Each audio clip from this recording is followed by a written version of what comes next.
Well, I constructed a prompt for Gemini to actually make a song with that string of notes instead of just pasting the string of notes with no context. Oh. And it actually did a fairly decent job. So I don't think, well, we can talk about whether we're going to use it for anything or not, but here it goes.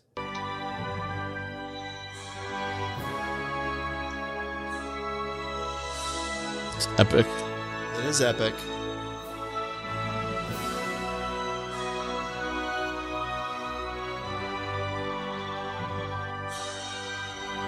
We need a boat. Yeah, I'm thinking like a Viking boat. Mm-hmm. Yeah.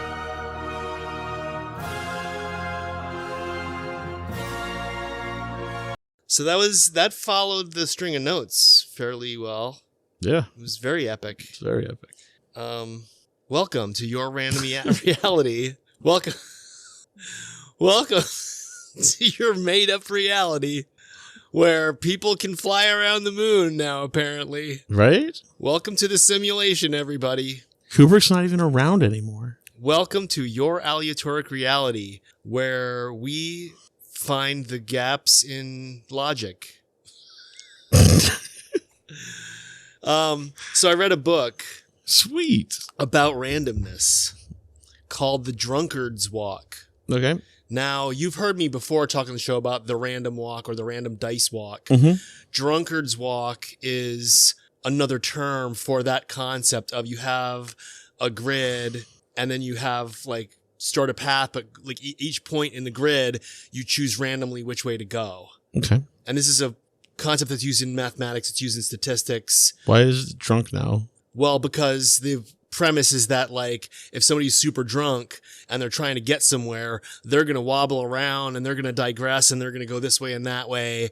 And they might head in a direction, but it's not going to be direct. It's going to be all over the place. So it's an indirection. Yes. So this book, which is all about randomness, is called The Drunkard's Walk. And I gave it a read. I'm just looking up you'd think I'd have this information pre-planned, but I don't pre-plan. It feels judgy. The Drunkard's Walk by Leonard Mlodinow, or Mlodinow. It's a very hard to pronounce last name, but I guess he's a mathematician. He talks a lot about the history of probability math. He talks about Pascal and, how he started off he was very sick his whole life. Mm-hmm. And then he got really good at mathematics. Like he was like an innovator in mathematics, but at one point he got scared about going to hell and he just became super religious. And that's when he wrote all the stuff about like, it's better to believe in God because if you're wrong, you go to hell. But if you believe, like if you act like there's no God and you're wrong and there is a God, that's some dire consequences. But if you choose to believe in God and there turns out to not be a God, there's really no bad consequence. So you're better off believing in God. That was his argument. But that was after he got all religious. I'm way off on a tangent. What does that have to do with the programming language? Of Pascal? It's just named after him. Well, anyhow, there's a bunch of chapters in it, but the thing that interested me That's super helpful. Are the words in order? Well, I'm going to have to summarize it for you because you won't read a book. I read books all the time. Not all the time. You have read a lot of books. Yeah, but I don't read anymore. No. Who's got that kind of time these days? It's the future, man. What? It's the future. We don't have to read. That's what I'm worried about. That's what I talked about in the AI episode, that like people's brains are going to atrophy. I mean, they're already atrophying. All we need are those chairs and we're there. Right? We're on a spaceship. We're in a chair that moves by itself. We have a big gulp in one hand and a like nutrient deprived like Happy Meal. I don't know. I don't know where this episode is going. Do you? Mm-mm. Oh, look, a robot. I wanted to talk about this book I read, and you're Go just ahead. making fun of me for reading a book. I'm just quirky. What do you want to know about this book? How many words were there? I would estimate 20,000 words. What was the longest word?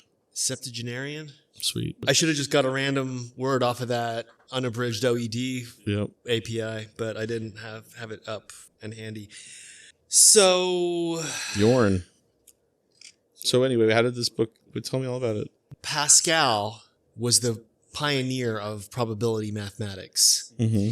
And he did a lot of work on randomness, chance, how it relates to gambling and whatnot, rolling dice and stuff like that. You know, how you figure out the probabilities. Didn't we talk about this before where you said that probability wasn't actually calculated until like way later? Nobody actually thought about it and they were gambling all over the place. Yes. Yeah. That's why the rules of hazard are like you get to pick which like numbers mean what, but then when they made up craps, it was basically optimal hazard based on their knowledge of probability. Like, well, you'd be stupid to pick that, so let's just not have that an option. Right. But it was like the 1700s before anybody had any sense of probability, even though like in ancient Greece, they were basing major like civilizationally important decisions on oracles that rolled dice or astragali, the goat knuckles or whatever. But they didn't have any sense of one side is more likely to come up than another. Like they just assumed that the gods make it roll how it's supposed to roll so that they make the right decision. Right. Nobody thought about calculating probability until Pascal came along. Well, I think somebody before him did it. I didn't take notes on the book. And looking back now, if I was going to talk about it on the show, I probably should have taken notes. Well, you can just vibe it. That's what I'm trying to do. And there's no helping me. I'm helpless. You didn't even know what the biggest name of the word in the book was. I mean, how can you read a book and not know what the longest word in that book was when you're done? When you were not told to scan for that ahead of time. Like how it's like do book reviews that are just that. Like it had this many words and this was the longest word. Heptapharian or whatever. There were 4,000 periods. So what Melonimo, what Mladenau talks about in the book that I keyed into at least was how easy it is because we have like pattern recognition hardware inside our heads. Yes. And that's why you see animals in clouds and faces on parking meters because optical illusions. Your brain is constantly trying to make a pattern out of everything it sees. So it's very easy to see patterns in random data, which is essentially where superstitions come from. But it's also just as easy to think something is random when it's actually a pattern. And he goes into this mathematically and explaining how you can false identify a pattern. You can also false identify something as random, which is why when you see like an opinion poll or like a percentage of like this many people think this or whatever, and they always have a margin of error. You know, the margin of error on this is plus or minus 3% or whatever, because they're going for you have to have a large enough sample size so that you can get an actually representative idea, because nobody's going out and asking every single person in the United States which is their favorite brand of shoes.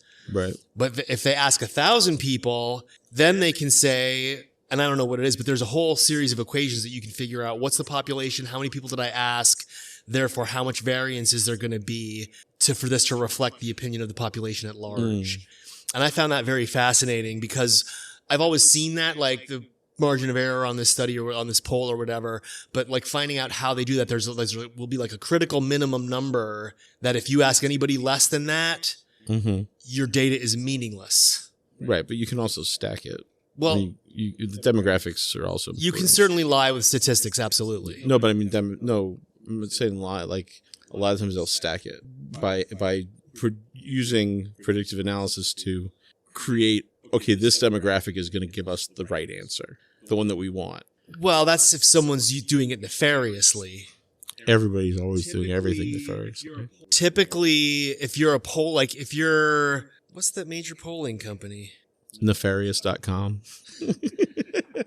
Hollowmountain.com. Gallup, yeah. Gallup, they're open source. They're telling everybody their methodology. They're correcting for demographics and all that kind of stuff. I think Gallup might have been the people that figured out, we have to stop calling people because if we call people, we're excluding people that don't have phones or cell phones. Like if we're calling from the phone book, now we're excluding. Yeah, it's just trash. It doesn't work anymore. But so he talks about that, false patterns and false non-patterns, statistical margin of error. He has a chapter on luck, how important, like we will attribute our successes to, I had the right skill, or I knew the right people, or like we'll attribute it to predictable factors. When overwhelmingly it's going to be luck, it's going to be random chance. And he goes in, he delves into like baseball records, like when you say, like when there was this Roger Maris, there was this baseball player named Roger Maris who had like a record-breaking season in 1961 of 61 home runs. And everyone was like, he's the most amazing baseball player ever. And then he never did that well again. And so Mlodinow goes into like statistical analysis of like it ties into that idea of the minimum number. In order to have a meaningful sense of how good a player is by talent, you would need, it was a crazy amount, you would need like 60 years of their performance for that, how well they did to be statistically significant. So anybody who has like 3 years in a row or they're the MVP or, you know, whatever, that's not statistically significant. That's luck. Right. And then, and that reminded me of a 2018 study by Pluchino, Biondo, and Rapisarda. And the study was called Talent versus Luck, the Role of Randomness in Success. And they did a modeling thing where they had this giant population and they gave everybody a talent level. And then they simulated like 40 years of career with, they would get like random good luck times and random bad luck times. And it would be proportional. Like if you got good luck, it would be better. Like was proportional to your talent. If you had a higher talent, your luck would get you better things. Oh, interesting. And they explain their whole methodology. If you're a researcher, you want to go out there and see the Is science. it just because there's more opportunity? No, because if you are talented, you are better able to parlay the lucky things that happen. Right? But essentially, they came up with this methodology for, if we have this like population, is the curve of success going to match the curve of talent? Right? Because talent is evenly distributed on a bell curve. There are people with low talent. There are people with extremely high talent. Most people are somewhere in the middle on the bell of the curve, right? Or the curve of the bell. The bell curve. The uppy, the camel hump part. Plateau? The camel hump part. The technical term is camel hump. I think it's the Humpty Hump. But so what they found was that success, this is actually the problem they were investigating, that talent is evenly distributed, or they call it the normal distribution in statistics on a bell curve. But wealth and success follow the power law, which is where you have like most people with nothing, and then when you get to some critical point, there's a pretty rapid rise in the graph, and then like the top, like the top 10% of people have 80% of the wealth or whatever, like 80-20 rule kind of thing. And so that's called a power law, which is a completely different distribution than a bell curve. And so they were trying to figure out, if talent is evenly distributed, why is success and wealth power law? And that's why they ran this simulation. Okay. And the simulation, time after time after time, showed that no matter what your talent level was, good luck was going to get you way up higher in the success range than any amount of talent. Interesting. And their conclusion was that luck is the most important factor for any kind of success and wealth. And anybody who, you interview Jeff Bezos, what do you need to do to get ahead?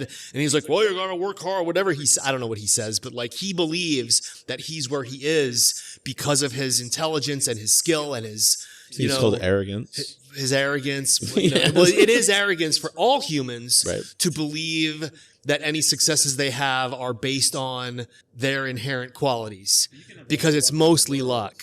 But you can have all the luck in the world if you don't know how to leverage it. I think that's the important.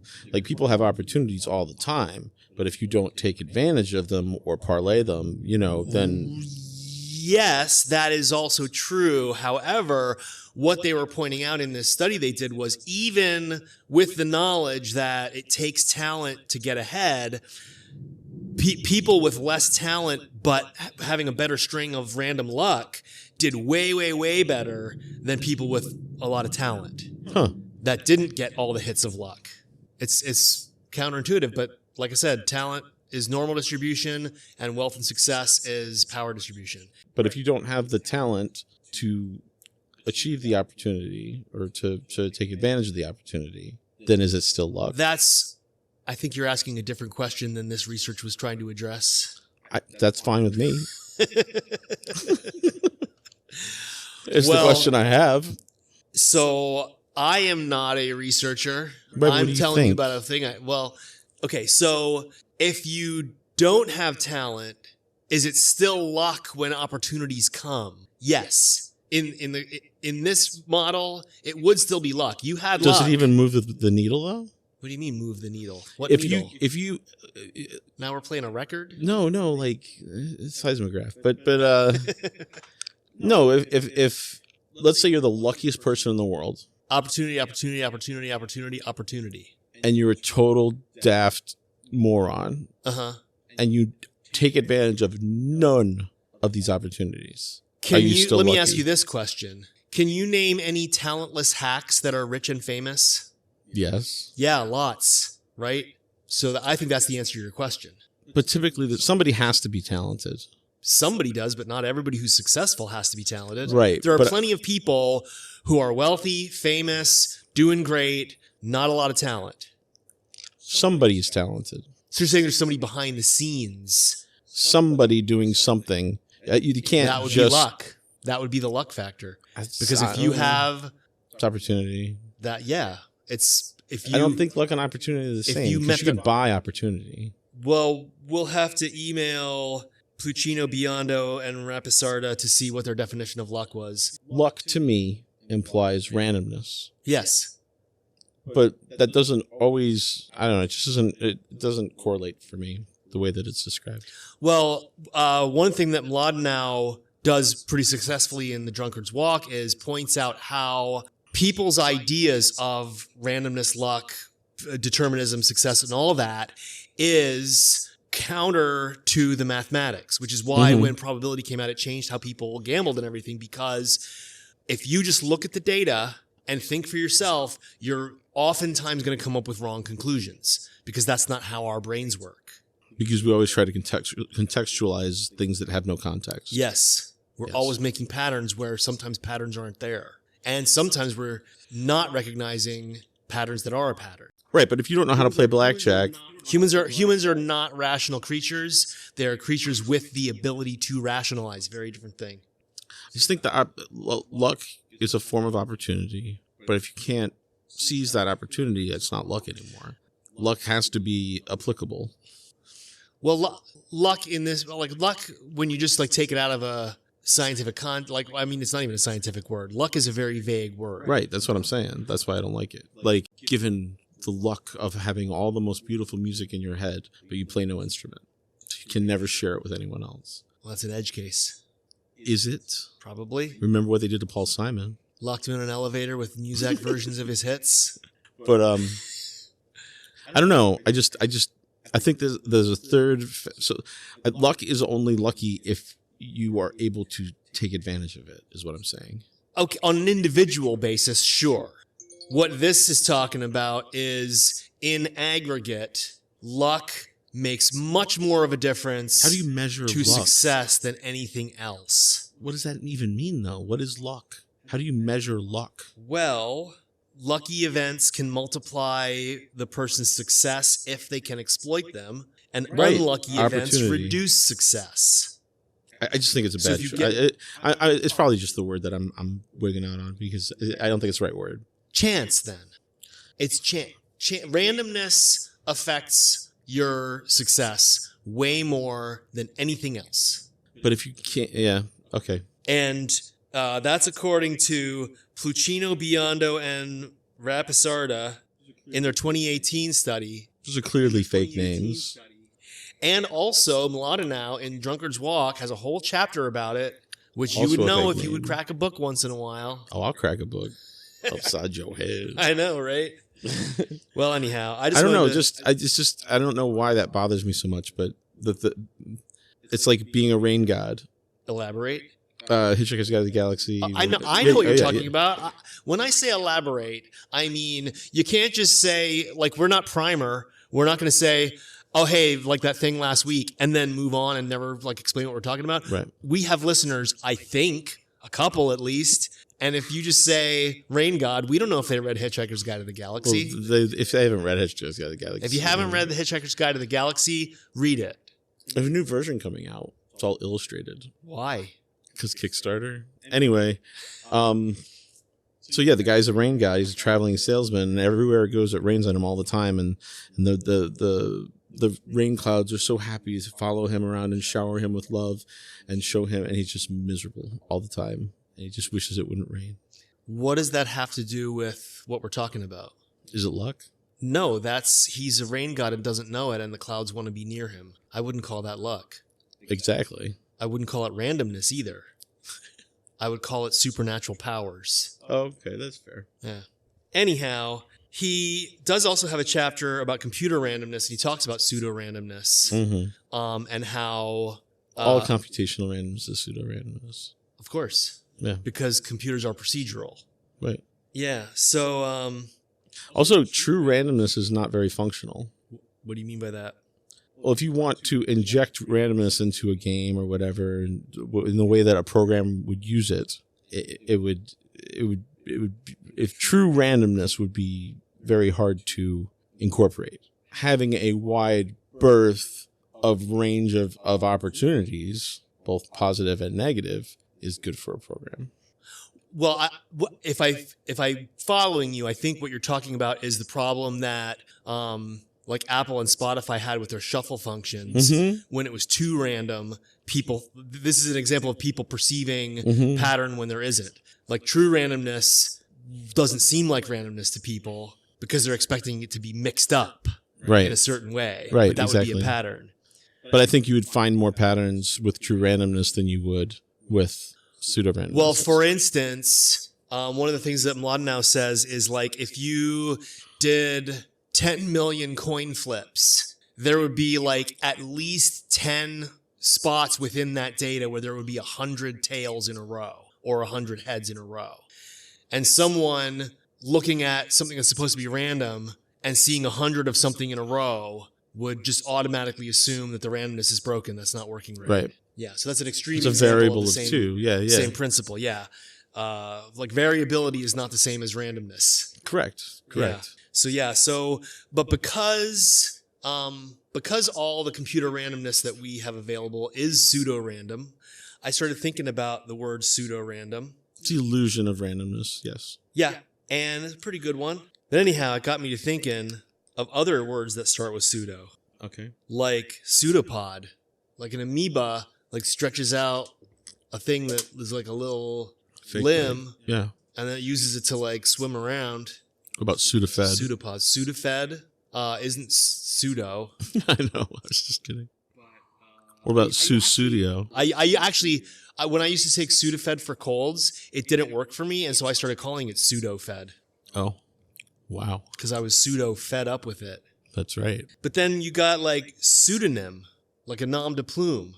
And I was thinking, like, well, why don't we have, like, there's different types of pseudonym, right? There's like nom de plume, which is name of the pen, which is like a fake name for an author. There's nom de guerre, which is like if you're a revolutionary or like a guerrilla or something, you have this like fake name. So what does that actually literally You can't get mean? arrested. Guerrilla is a warrior, kind of. I mean, guerrilla is like little war.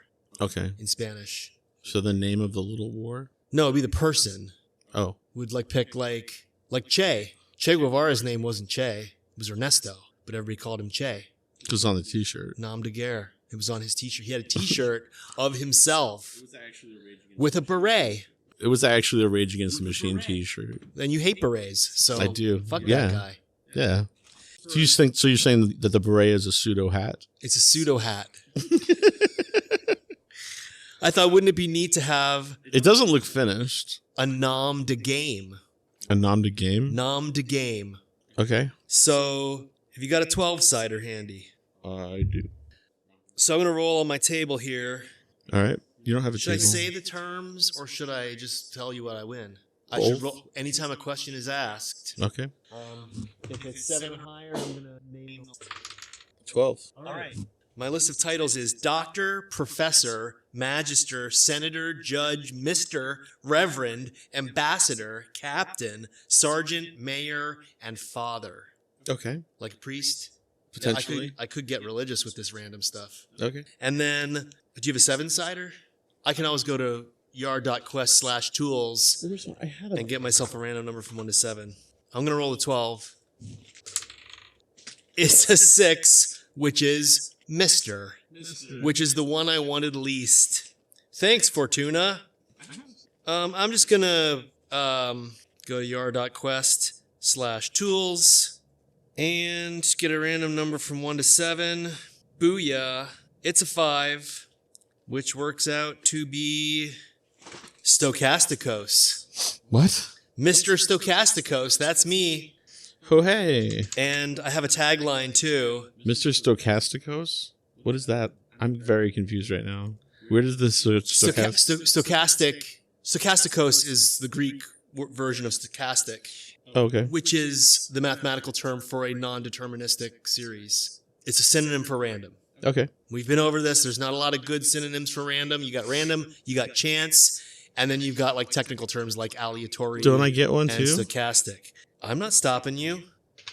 What'd you get? 9. You get to be captain. Captain. All right. All right, and then did you find a 7? No. Or do you want to go to yard.quest/tools and get yourself a random number from 1 to 7? I should really have more dice handy when we do this. You should go use the random tools we have on our website. 7. Dice. You're Captain Dice, which is so appropriate. Captain Dice? Yeah.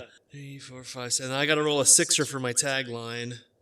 Just roll divide by 2. I carry a 6-sider at all times. Captain Dice. 3. It's a 3, which is haphazard.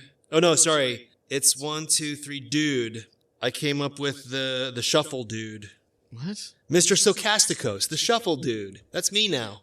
From now on the show, I'm Mr. Stochasticos, the shuffle dude. And you're Captain Dice. You need to roll a 7 and roll a 6. I rolled another 7? Another 7 and then a 6. 2. Chance. 6. Aficionado. The chance aficionado. All Captain right. Dice. Captain Dice. That's hey. You will never get tired of that joke, will you? Anytime we start talking about dice, you're like, oh, Little Miss Muffet. Hickory dickory dock. All right. If you want to be offended, if you're a millennial or younger and you want to be offended, look up Andrew Dice Clay, the comedian. The funny thing is, that character was meant to be a parody of guys like that. Yeah. But then everybody thought that he was a guy like that. Right. Like, I mean, Larry the Cable Guy. He has a PhD, actually. He doesn't have a name anymore. He's just Larry the Cable Guy. Like, in credits. That's fucked up. Well, that's how people, people want an easy to understand brand. Mm-hmm. Like people will peg you as something, and then it's very, very difficult for anything you do. That's why first impressions are so important, because it's very, very difficult that for anything you do to change someone's peg, that they have you, oh, you're the guy that always drops your keys because you dropped your keys like twice in the 4 months they knew Or you fucked one goat. You fuck one goat. Did they call me Lou the Banker? No. That's probably a joke Andrew Dice Clay would tell. I love that joke. It's a great joke. It's a very old joke. I think we should come up with more names and then roll to pick one of the sets. Because you don't like the one you got? No, I just think it'd be more fun. I want to roll on the table multiple times. And then roll for the combination that is used. How is that not re-rolling? It's just more fun for a podcast. Is it? I think so, because you say more funny things. So how many do you want to roll? 70. Well, there are 12 titles and 7 synonyms for dice, which means there are 84 possibilities. I will roll 3. 3, okay. All right. So we got Captain Dice. Yeah, we got Captain Dice. Are you gonna re-roll the taglines too, or are we gonna just ditch the taglines? I don't care about them really. Okay, so you got Captain Dice. Roll a 12er. 10. That's Sergeant. Sergeant, and then a 6. 7. A 7. 7. Dice. No. You got Captain Dice. You got Sergeant Dice. 6. Oh, you want to change? Shuffle. Sergeant Shuffle. I kind of like that. Yeah. And then the another third one? 12. 8. 8 is ambassador. And do your 7 again. 4. Aleatory. Ambassador aleatory. Or you could be aleatoric. Ambassador aleatoric. Can I be the aleatoric ambassador? That's Or not the Egyptian magician? the aleatoric ambassador. That sounds more like a tagline than a name. That's true. Sergeant Shuffle, the aleatoric ambassador. I don't know. That's pretty good. So then you want to roll between those 3? Yeah. All right. 2. You already divided? Yep. Okay, that's Sergeant Shuffle. Sergeant Shuffle is my name. All right. But you were Captain Dice and you make dice. It's true. Well, let's say you're Sergeant Shuffle, but one day you'll, raise up in rank. I'll just roll every day. You might say random, or you might say dipshit. I changed my name every day for 1,000 days, and it got to be tedious. I'm sure it started that way, actually. No, actually, because when I first started telling people that I was going to change my name every day for 1,000 days, the number one reaction I got was, how are you going to come up with so many names? That's the easy And I'm part. like, that's the easy part. What I don't know is how I'm going to stop after 1,000. Because I still come up with, to this day, every now and then, just a name pops in my mind, and I'm like, oh man, why didn't I use that when I was doing the 1,000 names? Like what? I could have been Sergeant Shuffle. Sergeant Shuffle. Missed opportunity. I could have been Commander Salamander. I could have been Freakazoid McGeekazoid. These all sound like real names to me. Yeah. I meet people like this all the time. And I didn't use any of those. My name was Midden TA one day. What? Midden TA. No, why does it say... I mean, I know what that's from. Oh, don't say that out loud. Okay. You send me an email. There's like a 1 in 10,000 chance of getting that message. Really? Yeah. Cool. There's secrets on our website, man. You guys gotta check that But stuff how would out. I even know What do you mean, how would you that know? I was supposed to do something about this? It says that, doesn't it? No. It tells me to send my answer to Old Pink, care of the Funny Farm. Well, I need to do that in high school. Oh, you didn't discover okay, there's more than one of those Gotcha. that are very, very rare. But that's a backwards message on the wall. Yeah, I know. Okay. It's a Pink Floyd secret message that I put in there. I don't even remember all the stuff I put in there. So we need do you want to wrap this up? Do you want to put a bow on this? Give me your conclusion, Captain Shuffle, Sergeant Shuffle. Sergeant Shuffle? What a conclusion of what? The episode. Misha read a book. Yeah. I did. I read a whole book all by myself. That's awesome. Okay, so today I learned TIL, take better notes Mm-hmm. when you read a book. Actually, I took pretty copious notes, and then when I was looking at the notes, I was like, I don't need these notes, and I deleted it. That's silly. I was in a fit of pique. You can be one of those assholes that writes all over in every book. No, because I usually read digital books now. We do need a listener challenge. All right. Let's see. I'm going to say come up with a nom de game for yourself. And you can use the chart that we have, or you can make up your own chart. Or you can add to our chart. Yep. The second table that I have is random, chance, haphazard, aleatory, stochasticos, or you could just say stochastic, or you could leave that off your list. Shuffle and dice were on my list. So get yourself a title and a name that sounds like randomness or whatever, however you want to do it. Email us, tell us what your name is, and we'll give you a shout out on the show. I want to be Sergeant Yorn. Of course you do. Your Aleatoric Reality is a production of Tuesday Productions, LLC. The opinions expressed in this podcast are not necessarily the opinions of the publishing company or the hosts. Pretty much.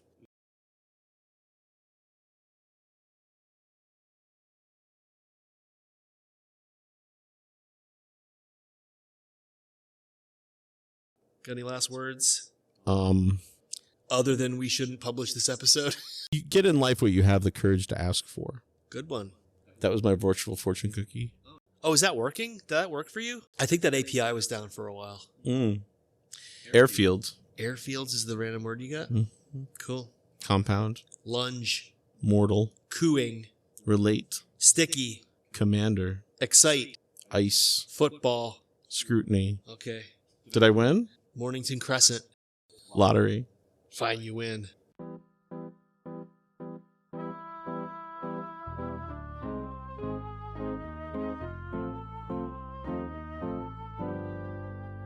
your aleatoric reality.